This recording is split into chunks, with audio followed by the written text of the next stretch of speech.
Welcome to New2NL Anniversary tip. This is already tip 9, the end test of primary school. Probably you've heard a lot of things about the testing in the Dutch schools. I can tell you many of those things are not really true. First of all, it is not an exam that you can pass or fail. It will not decide the rest of your child's life, and there are still many options after that. And a lot of things will change as well next school year.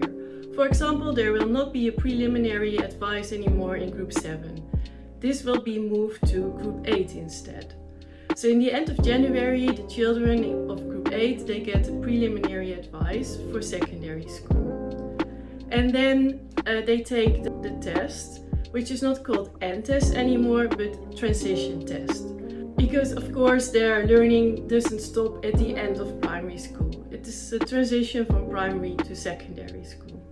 The test in Group 8 is the aptitude test. They will test especially Dutch language, like comprehensive reading and spelling, and also math. And there's also study skills. So the children have to interpret a graph or a table and then answer questions based on those sources. Of course, still at the level of 12 years old.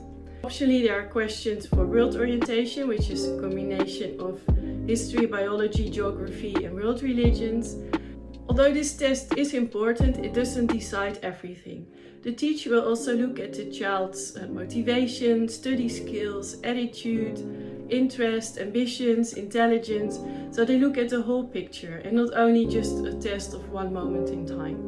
And they will also consider the development in the test results from Group 6 onwards. So for 3 years, how the child has developed. So for the whole thing together, they will give an advice for secondary school, which can either be VMBO or HAVO or VWO.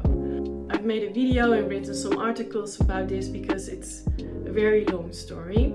But what I want to tell you in this video is that a lot of secondary schools, they combine different levels in the first year or sometimes even 2 or 3 years, which they call brugklas or bridge class. So after the brugklas, it is decided which is the best stream for the child. It is also common that the pupil gets a double advice from primary school. So for example, VMBO-T/HAVO or HAVO/VWO. So all options are still open. So that is the main message for today. There are many roads that lead to Rome. And the life of your child is not stuck with this test in primary school. So no need to be nervous about it. Good luck and stay tuned for the last tip, tip 10. Bye bye!